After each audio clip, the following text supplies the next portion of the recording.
শুনছেন।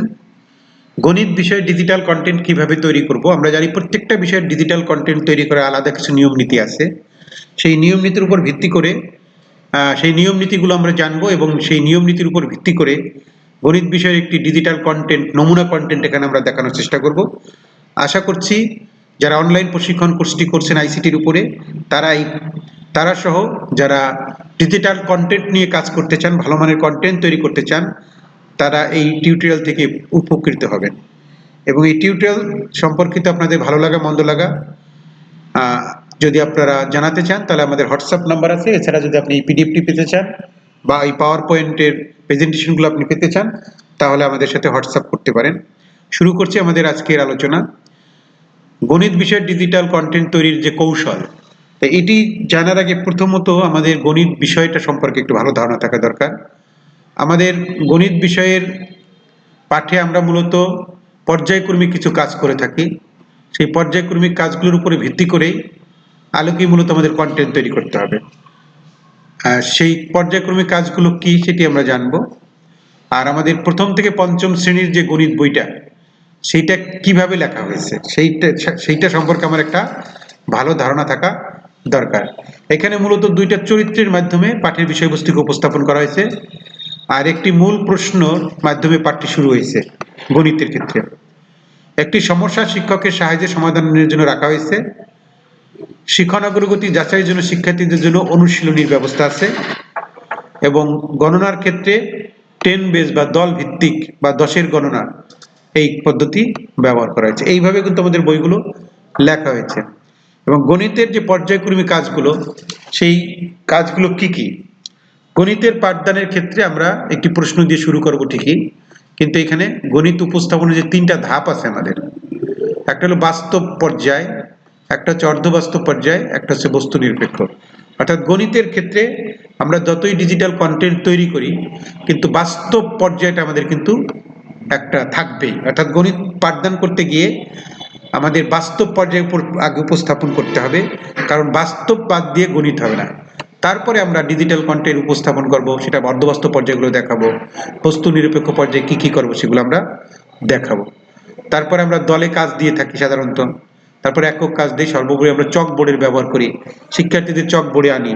এই কাজগুলোর মধ্য দিয়ে মূলত আমাদের গণিত পাঠদানগুলো সম্পূর্ণ হয়ে থাকে। একটা ডিজিটাল কন্টেন্ট তৈরি করতে গেলেও আমাদের এইসব কাজেরই প্রতিফলন ঘটাতে হবে। তাহলে প্রথমে আমরা একটু শুভেচ্ছা দেব প্রথম স্লাইডে, পরের স্লাইডে শিক্ষক পরিচিতি, তারপরে স্লাইডে পাঠ পরিচিতি, তারপরে স্লাইডে শিখন ফল। এভাবে আমরা সাজাই নেব। এটা প্রত্যেক পাঠের ক্ষেত্রে একই কথা প্রযোজ্য। এরপরে আমরা পাঠে যাওয়ার জন্য আবেগ সৃষ্টির জন্য একটা স্লাইড রাখতে পারি। সেটা কোনো ভিডিও হতে পারে বা কোনো ছবিও হতে পারে, পাঠ সংশ্লিষ্ট কোনো ছবি সেটা হতে পারে। এটা গেল আবেগ সৃষ্টির জন্য। তারপরে আবেগ সৃষ্টি করার পরে আমরা সেইটার থেকেই মূলত পাঠে যাব। সেখানে পাঠের শিরোনাম ঘোষণা করব, একটা স্লাইড থাকতে পারে। পরের স্লাইডে আমাদের পূর্ব জ্ঞান, অর্থাৎ আগের ক্লাসে কি কি জিনিস পড়ানো হয়েছিল সেটার উপরে 2-একটা প্রশ্ন থাকতে পারে। পরের স্লাইডে বাস্তব পর্যায়ে শিক্ষক কোন কাজটি করবে, সেটি বাস্তব পর্যায়ে করবে, কিন্তু স্লাইডে সেই কাজটার বর্ণনা দেওয়া থাকবে আমাদের। ঠিক আছে, বাস্তব পর্যায়ে আমি এই করব। পরের বাস্তব পর্যায়ে দেখানোর পরে শিক্ষক বাস্তব, এখানে যেমন রয়েছে বাস্তব পর্যায়ে শিক্ষক কি দেখিয়েছেন, যে কোন ধরনের কোণ রয়েছে, কোণায় যে দেখতে বলেছেন সেখানে কোন ধরনের কোণ রয়েছে, অর্থাৎ ঘরের কোণাতে গিয়ে কোন ধরনের কোণ রয়েছে সেটা দেখতে বলছেন। এরপরের স্লাইডে এটা বাস্তব পর্যায়ে কিন্তু কিছু ছবি দিয়েছে, সেটি অর্ধবাস্তব পর্যায়ের কাজ শুরু হয়ে গেল। তারপরে বস্তু নিরপেক্ষ পর্যায়ের জন্য কিছু স্লাইড থাকবে, অর্ধবাস্তব পর্যায়ে একাধিক স্লাইড থাকবে। তারপরে নিরপেক্ষ পর্যায়ের জন্য কিছু প্রশ্ন স্লাইড থাকবে। এরপরে দলীয় কাজের জন্য একটা স্লাইড থাকবে, একক কাজের জন্য স্লাইড থাকবে। ঠিক আছে, চকবোর্ডের ব্যবহার থাকবে। যদি চকবোর্ডের ব্যবহার আমাদের একটা স্লাইডে থাকবে, সেই ক্ষেত্রে শিক্ষক সেই স্লাইডটি হাইড করে রাখবে, কারণ সেটি শুধু শিক্ষকের জন্য। আমরা যেহেতু নমুনা কন্টেন্ট হিসেবে একটা দেখাবো, সেখানে চকবোর্ডের ব্যবহারটা একটা স্লাইডে লেখা আছে, কিন্তু সেটা হাইড করা থাকবে না আমাদের এখানে। পরের স্লাইডে যেহেতু কোণ নিয়ে করছে, সে ডিগ্রি চিহ্নটা দেখানো হয়েছে। পরের স্লাইডে মূল্যায়নে গেছে এবং সর্বশেষ ধন্যবাদ জানিয়ে ধাপ অনুসরণ করে এই কন্টেন্টটি শেষ করা হয়েছে। এইভাবে মূলত আমরা একটা ডিজিটাল কন্টেন্ট গণিতের ক্ষেত্রে করতে পারি। এ পর্যায়ে আমরা একটা নমুনা গণিত বিষয়ের একটি নমুনা ডিজিটাল কন্টেন্ট আমরা দেখব এখন। তাহলে প্রথমেই স্বাগত জানানো হয়েছে শিক্ষার্থীদের, সবাইকে আমার আজকে পাঠে স্বাগত, সেটি জানানো হলো।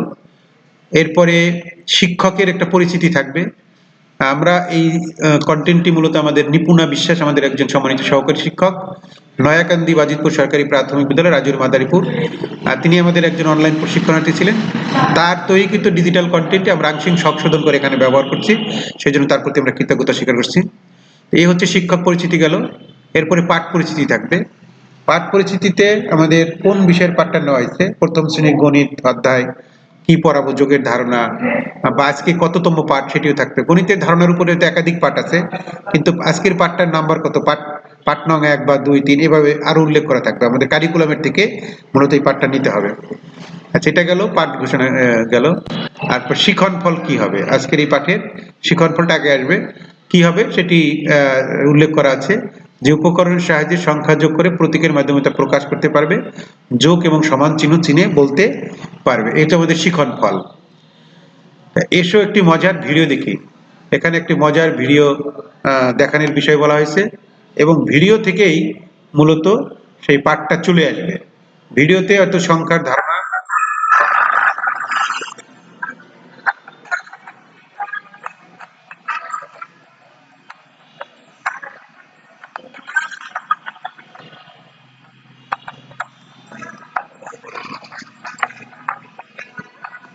আচ্ছা এখানে মূলত সংখ্যার ধারণা দেওয়া হয়েছে, কারণ ইতিমধ্যে সংখ্যাগুলো তাদের শেখানো হয়েছে। এরপরে আমাদের আজকের যে পাঠটি, সেই পাঠের বিষয়টা, পাঠ শিরোনাম যেটাকে বলছি, পাঠের শিরোনাম আমাদের আজকের পাঠ হবে যোগের ধারণা।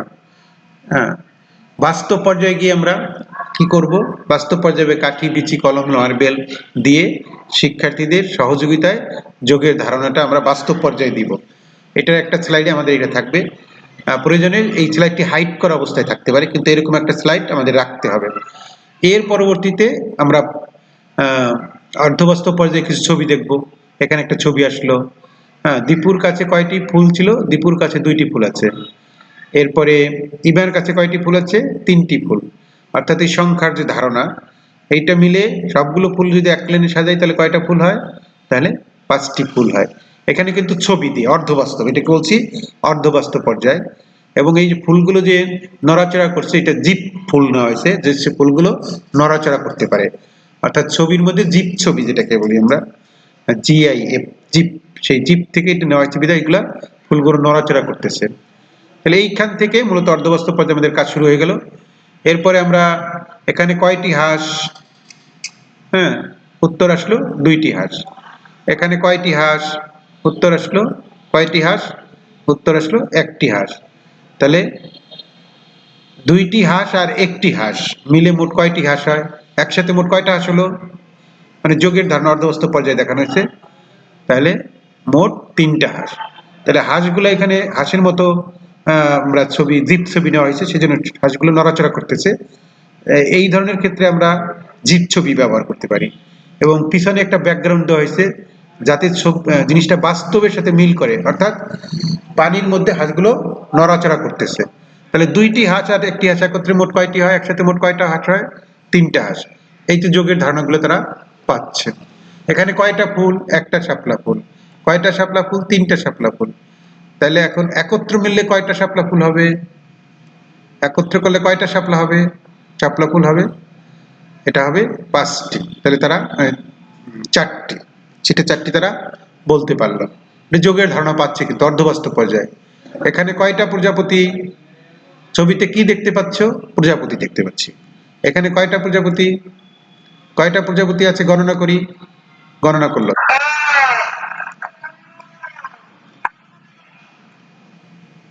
4। এই যে সাউন্ডটা এখানে যোগ করা হয়েছে, এটা বলে অডিও সাউন্ড অ্যাড করা। এটাও একটা আমাদের যোগ দক্ষতার মধ্যে আছে, যে অডিও সাউন্ড বা ভিডিও সাউন্ড নিজ থেকে করে শিক্ষক নিজের কণ্ঠস্বরটা এখানে অ্যাড করে দিয়েছে। তাহলে এখানে মোট কয়টা প্রজাপতি হলো, এখানে 2টা প্রজাপতি, আর এখানে কয়টা প্রজাপতি, আর এখানে হলো 2টা প্রজাপতি। তাহলে 2টা প্রজাপতি, 2টা প্রজাপতি একত্রে কয়টা প্রজাপতি হবে, একত্রে হবে, এখানে একসাথে আনা হয়েছে 4টা প্রজাপতি, ওই একই কালারের প্রজাপতি, অর্থাৎ ওইগুলোই কিন্তু এখানে আনা হয়েছে এবং সেগুলো নড়াচড়া করতেছে, কিন্তু জীব প্রজাপতি আনা হয়েছে। তাহলে একত্রে মোট কয়টা হলো? 4টা প্রজাপতি। তাহলে এই যে বাস্তবের সাথে মিল করে করে সুন্দর করে যে দেখানো হচ্ছে, এইগুলো শিক্ষার্থীদের ভালো মনে থাকবে। আচ্ছা, এখানে কয়টা মাছ? হ্যাঁ, 2টা মাছ। এখানে কয়টা মাছ আর এখানে কয়টা মাছ আছে? দেখো 3টে মাছ। তাহলে 2টা মাছ আর 3টে মাছ একত্রে কয়টা মাছ হয়? তাহলে এখানে মোট 5টা মাছ। এটার থেকে তারা যুগের ধারণাটা পেল, 5টি মাছ। এরপরে আরো কিছু উদাহরণ দিয়ে বুঝাইছে। তাহলে এতক্ষণ ধরে যে ছবি তিন ভাবে তাকে বোঝানো হলো। তাহলে যে মাঝখানের যে এই চিহ্নটা আমরা ব্যবহার করি, যোগ চিহ্ন, যোগ প্রকাশ করার জন্য কি চিহ্ন ব্যবহার করি সেটা দেখানো হলো। সমান ফলাফল সমান প্রকাশ করার জন্য এই চিহ্নটা ব্যবহার করি। যেহেতু আমাদের আজকে শিখন ফলে আছে এই যোগ চিহ্ন এবং সমান চিহ্ন, তারা জানতে পারবে। আর এর অর্থ হচ্ছে যোগ চিহ্ন এবং একত্রে বা একসাথে অর্থ হচ্ছে সমান। এটা আমরা জানলাম। আচ্ছা, এখানে কয়টা পতাকা রয়েছে আর এখানে কয়টা পতাকা রয়েছে? 4টা পতাকা আর একটা পতাকা। এই আর মানে হচ্ছে যোগ। হ্যাঁ, সেই জিনিসটা ধারণাটা তারা পাচ্ছে, কিন্তু একটা পতাকা। এসো আমরা গণনা করি, একসাথে কয়টা পতাকা হয়? একসাথে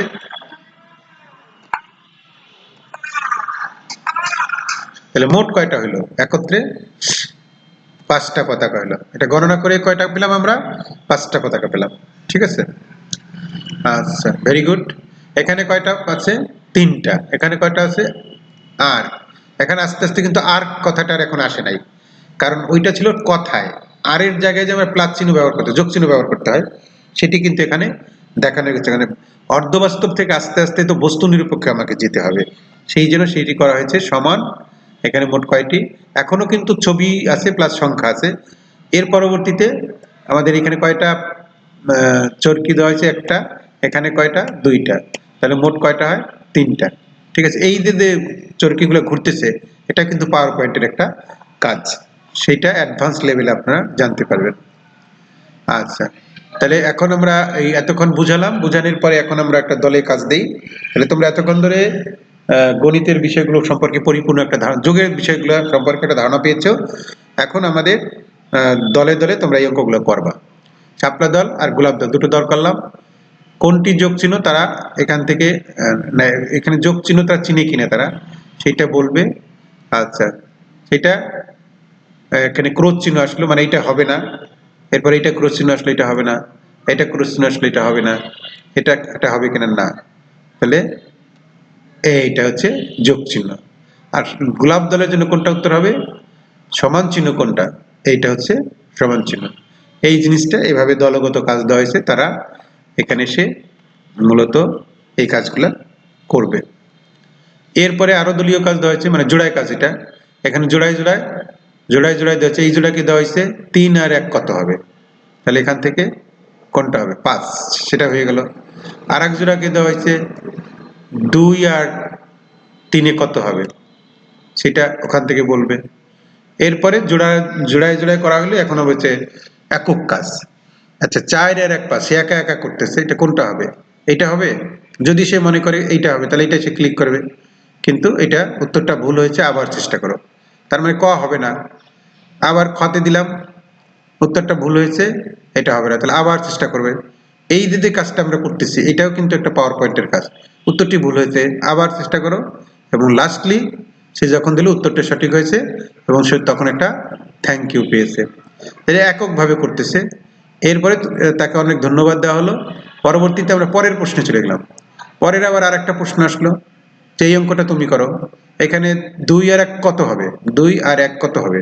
এখানে 5 বললে উত্তর ভুল হয়েছে, তাহলে আবার চেষ্টা করো। এই যে উত্তর ভুল হয়েছে, আবার চেষ্টা করো, এটা কিন্তু একটা পাওয়ার পয়েন্টের বিষয়। পাওয়ার পয়েন্টের মাধ্যমে এই কাজটা করা হয়েছে। আবার চেষ্টা করো এবং সঠিক উত্তর হবে এইটা। উত্তরটা সঠিক হয়েছে, তোমাকে ধন্যবাদ। এইভাবে আমরা একক দুটো কাজ দিয়েছি। এরপরে আমরা একক কাজ করানো হয়ে গেল। এরপরে মানে এগুলা কিন্তু ক্লাসেই চলতেছে একক কাজ। এরপরে আমরা বইয়ের সাথে পরিচয় করিয়ে দেবো। তোমাদের বইয়ের 29 পৃষ্ঠা খোলো এবং এই বিষয়গুলো তোমরা দেখো। এতক্ষণ ধরে যা যা আমরা শিখেছি সেইটার আদলে তোমার বইতে রাতুল এবং মিতুর শহীদ মিনারে যাওয়ার সম্পর্কিত একটি ঘটনা রয়েছে, এখানে কে কতটি ফুল এনেছে, কিভাবে করেছে, এতক্ষণ ধরে যেটা আমরা আইডিয়া পেয়েছি তার আলোকে তোমরা এটা একটু দেখো। ওখান থেকে তারা এটা দেখলো, দেখার পরে এখন আমরা মূল্যায়ন করব। মূল্যায়নের জন্য আমরা কিছু অঙ্ক রেখেছি। 1+4, এখানে এটা খালি ঘরে কত হবে, ঠিক আছে, এটা একটা। এরপরে 3+2, এটা কত হবে, এটা কত হবে সেটা তারা, প্রথমটা উত্তর হবে কত, 5, পরেরটা উত্তর হবে কত, 5। এটা তারা করবে, করার পরে আমরা এটা মিলিয়ে দেব, ঠিক আছে, এটা মিলিয়ে দিল। এরপরে আমাদের বাড়ির কাজ থাকবে।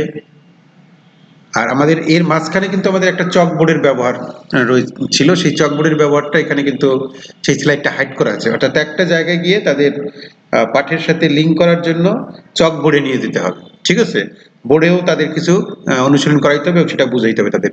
সেটি কিন্তু এখানে একটা স্লাইড রয়েছিল আমাদের, সেটি আমরা একটা স্লাইডে মূলত চকবোর্ডের ব্যবহার এটি লিখে দেবো, সেটি হাইড অবস্থায় রয়েছে বিধায় সেখানে এখানে আসে না এই জিনিসটা। এরপরে সবকিছু বোঝানোর পরে একক কাজ, দলগত কাজ, জোড়ায় কাজ সব দেওয়ার পরে আমরা তাদের একটা হোমওয়ার্ক দিয়ে দিলাম, বাড়ির কাজ, যে তোমার কাছে 2টা কলম আছে, তোমার বাবার কাছে 3টা কলম আছে, তোমাদের কাছে মোট কতগুলো কলম আছে, এই সমস্যাটা বাসার থেকে করে নিয়ে আসবা, ঠিক আছে। এই এরকম একটি গাণিতিক সমস্যা বাড়ির জন্য দেওয়া হলো, যোগের ধারণা। হ্যাঁ, এরপরে সবাইকে অসংখ্য ধন্যবাদ জানিয়ে আজকের পাঠটা আমরা শেষ করে দেব। তাহলে পুরো পাঠে একটা গণিতের ডিজিটাল কন্টেন্ট কিভাবে করতে হয় সেই সম্পর্কে একটি পরিপূর্ণ ধারণা আমরা দেওয়ার চেষ্টা করেছি। আশা করছি টিউটোরিয়ালটি আপনাদের ভালো লেগেছে এবং এই পাওয়ার পয়েন্টটি যদি আপনি পেতে চান তাহলে আমাদের হোয়াটসঅ্যাপ নাম্বারে আপনারা যোগাযোগ করতে পারেন।